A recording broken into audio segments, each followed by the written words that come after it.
All right, we're going to do a little bit of a touch IC experiment today. So touch IC disease, we've already done a video on it, and it is getting worse and worse. I think probably more than half of all the mail-in repairs that we get these days are iPhone 6 Plus that have touch failures due to the touch IC disease. So quick recap, if you're not familiar with touch IC problem in the iPhone 6 Plus, here's a 6 Plus here. It's the thinnest, flattest, widest, bendiest phone that Apple has ever made. And the board experiences a lot of flexion during normal daily use.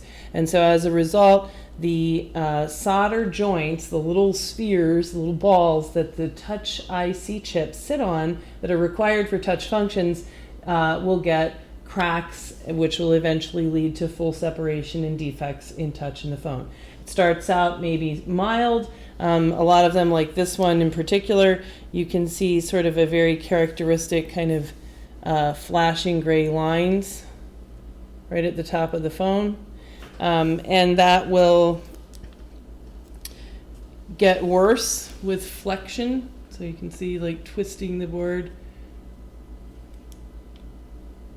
Turn it on. Will, if you twist it one way, it'll work. And if you twist it the other way, it kind of gets worse. And so that's all related to touch problems. Here we've got some sporadic touch. Yeah, so this is a classic example of what touch IC disease looks like. The problem is usually not the screen. It's often associated with drop. It's often associated with bend. This phone looks like it has a slight bend. And the underlying problem is flexion on the board. Across the repair community, there's a lot of great shops that are doing touch IC replacements. And we're working together, talking all the time, and trying to develop best practices for the industry. It would be fantastic if Apple would acknowledge this defect. It would be even better if they were to issue some sort of a recall or a option to get people out of these, phones that are really set up for this problem and into a phone that doesn't have this design flaw. But it doesn't look like they're going to do that. They've had plenty of opportunity. They've not responded at all, other than to just say, we've seen the problem, but we do not acknowledge it as a defect. So what are we left with then? We have, I don't know if it's tens of thousands or hundreds of thousands of phones that are affected by this, and it gets worse as this phone ages and just gets more daily use. So in the repair community, a lot of people are fixing this problem, and people are starting to evolve best practices. And in doing that, I think all of us are noticing that compared to most board repairs, like let's say a TriStar chip replacement, which is changing a different chip on the board, the touch ICs tend to be prone to developing the same failure again. Now, the unfortunate thing about touch IC disease is that when we replace the chips on the board, what we're doing is basically returning the phone to its original design, not really making it immunized against having the exact same failure in the future. So how do we make it better? How do we get people a lasting result? So most of the quality microsoldering shops that are doing touch IC replacements have all kind of arrived at the idea that we need to replace rather than reflow these touch ICs. The reflows just don't seem to hold well. So what we're thinking is going on is that once you get a sort of a crack in your solder ball, a full separation, that the surfaces of that crack will oxidize, and there's no way to get flux deep under the chip reliably in order to reflow that broken ball back into a solid joint. So people are replacing both of the chips. There's two touch ICs. If you just do one, then you're kind of at risk of kind of reflowing the causative IC while you were replacing the non-causative IC. And so that's a bit of a drag. Let me go ahead and get this board out.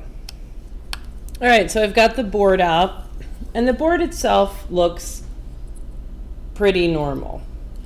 Let's take a look at it up close for you guys. So what you'll notice is that on a lot of the late Apple iPhone boards, so 5 series and up, there are metal shields that are soldered to the actual frame of the board. And if we've seen in the 5S, for example, that the shield here on the back has holes for heat, but water goes in the holes. We saw in the 4S that the shields were removable. On the 5, they're not. So there's been sort of these different design choices made in shields. And in the iPhone 6 and 6 Plus, there's a sticker shield instead of a soldered on shield here on the back of the phone. Now, we don't really know we can only kind of guess what's the advantage of having a sticker for a shield. And it's sort of this kind of cloth sticker with, we'll take it off and take a look at the other side. It's, why was this design choice made? We don't know. We can only guess. I'd like to hear some of your guesses, because what we're going to think about doing is changing this thing. So here it is. It's a sticker, and it's pretty floppy. So we're thinking that, the touch ICs are located really directly under that sticker. So they're located right here. And, as the board sort of sits in the frame, there's a screw here, and there's a screw here. That's really hard to do with that camera. So screw hole here, screw hole here. That means the touch ICs are really in the middle. It's really easy to imagine how much bendiness that they could experience. And you can really notice in these phones, where's my other example phone? The other one that I want to show you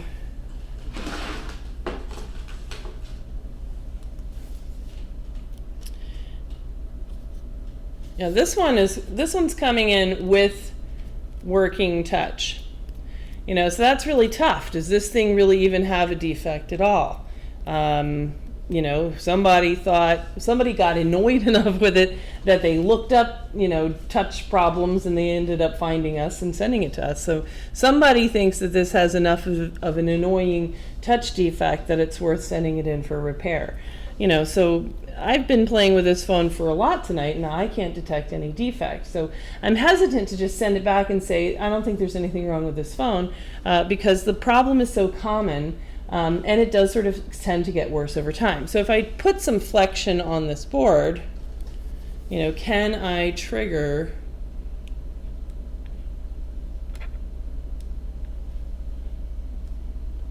so there we go. If I twist the board slightly, I can bring on that touch defect.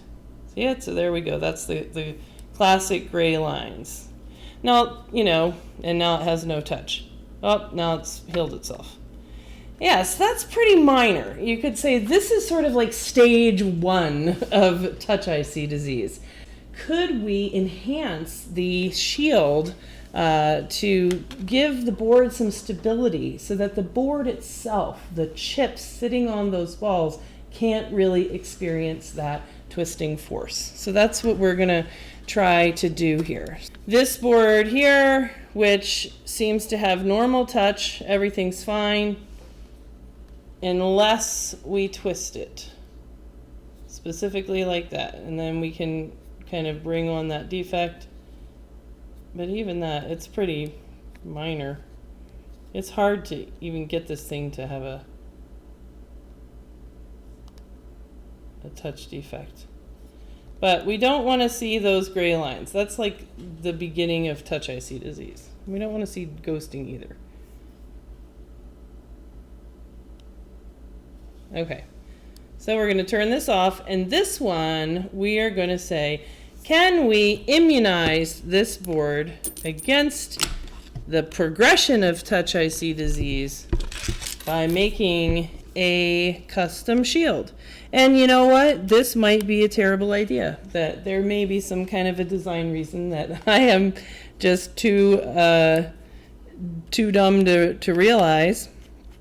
That is kind of the rationale. It could be that I might have interference issues. I might have heat issues. I might have, who knows what issues. But for me, as a research scientist, I think that Touch IC problems and failures of the Touch ICs are so rampant that it is definitely worth some experimental investigation to see if we can beef up that area of the board so that your Touch IC repair lasts a lot longer.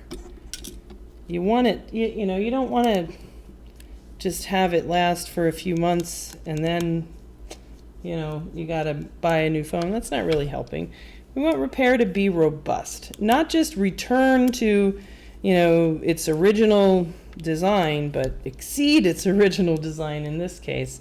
And so we're gonna accept the risk that we might have, that we may be causing some sort of a negative consequence by changing the shielding decisions in favor of something that's more robust.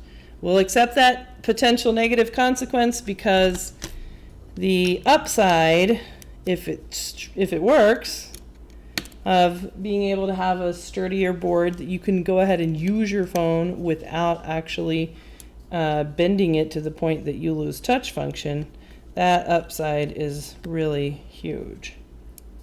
All right.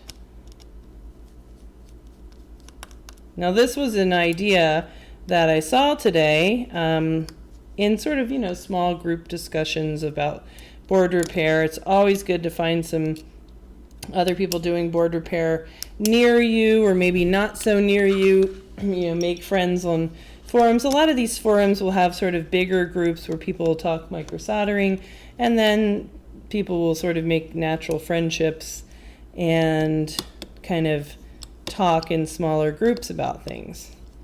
So it was in one of these smaller groups that my friend Larry Johnson of Handheld Rehab, so I always liked Larry because iPad rehab, and then he and I were both troubleshooting the same really difficult problem in an iPhone 6, a SD 1V8 SD RAM line short, and I found him by looking to say, who else in the world is troubleshooting this exact same problem?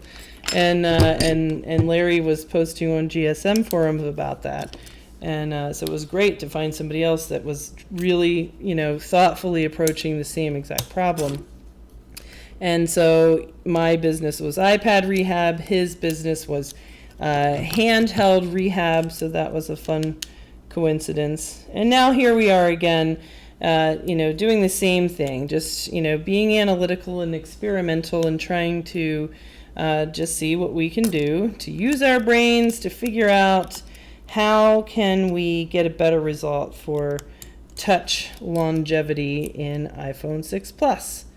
So this was Larry's idea earlier today to say, let's play off of an idea from in discussion from some other guys that said, I've been doing these Touch IC repairs, and then I've been trying to add a little padding or something to, kind of help put some pressure in the area, a little bandage. And so Larry's like, well, let's see what happens if we actually give it a rigid shield so that maybe you can't twist the board so much. All right, so this is the board number 2. Okay, so let's go ahead and take off this sticker shield that it comes with. And let's see if we can get something with a little bit more stability. Walls all look intact. All right, so what are we going to do? How are we going to make a better shield? My plan is to see what happens if we cut up. This is a standard LCD backplate for iPad mini. And it's pretty, Anyway, it has some structure to it. Yeah, it's a little bit, it's strong. I don't know. Is it strong? All right, prototype 1, fail. All right, let's think of what else we could use, because that's not a good choice. How about one of the iPad mini shields?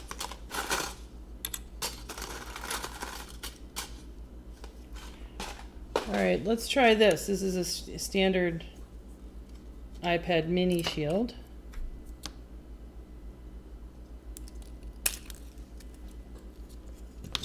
I kind of like this sort of, you know, grippy side it has here.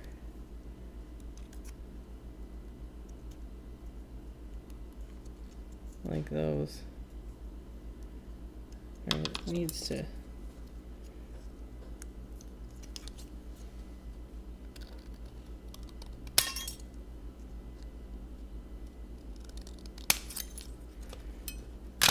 All right, let's fit this a little bit more.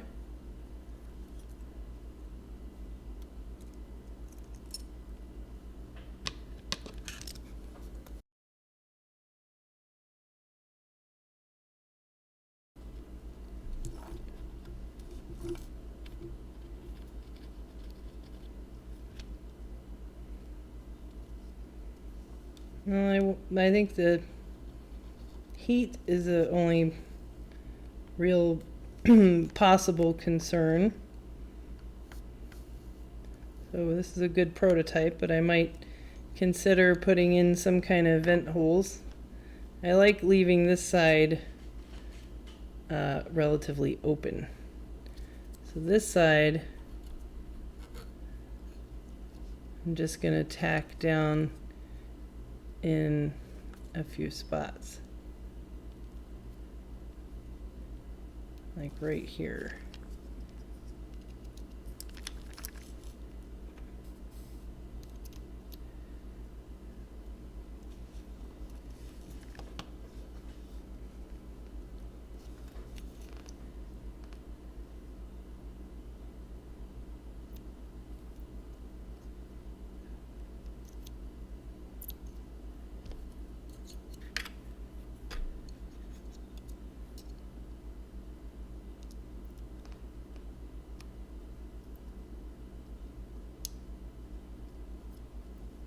There we go.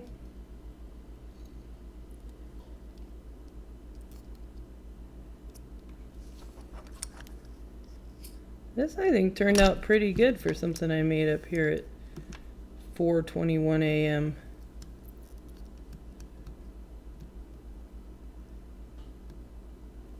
All right, that's good. Okay. Now, before, you know, we're going to try this and see what happens. I would definitely put this through ultrasonic, you know, before really doing anything else. All right, so, but just for testing, I just kind of want to know if this is going to work or not, and then we can clean that all up later. Let's just clean it off briefly. We don't want the flux to stay on there, even if it's no clean, you know, hey, I promise I won't oxidize your phone flux. All right. Now, let's see what happens. Now, we get to find out if this was all a silly waste of time.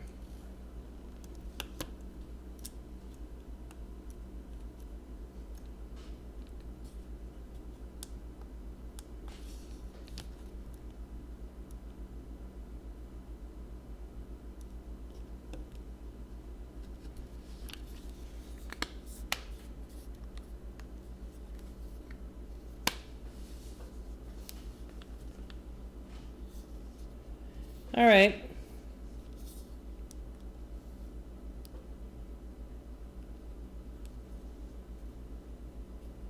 All right, so we're back at this phone. Now let's see. Here's the moment of truth. We still have touch. Seems okay. Now, what happens when we flex the phone? Ha ha! Look at that. I think that's worked. Well, I'm actually surprised. Wow, that totally worked. There's nothing I can do. Look at how I'm twisting, really flexing that now. And nothing. Total touch. No gray bars. I mean, I can even see, like, you know, pressure on the LCD. Wow, awesome. All right, so now what kind of price are we going to have to pay for that in terms of heat? And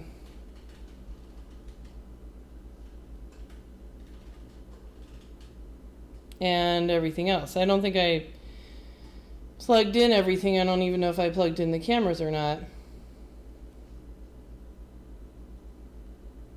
I don't think I did.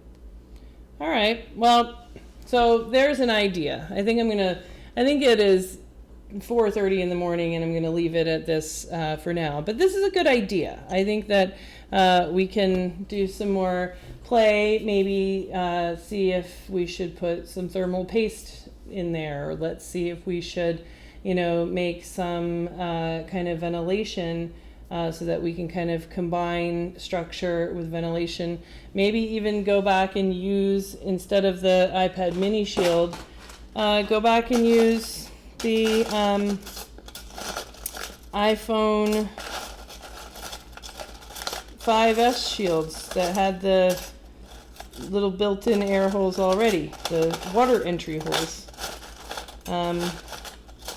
Maybe put some Captain tape, you know, under the metal so that we could protect the tops of those caps from shorting out if they were to hit that top of the shield during a drop, something like that. You know, just kind of take inspiration from the existing design that we see. In iPad mini, there's a little cushion on, I don't have one here, a little cushion between the shield and the top of one of the big chips.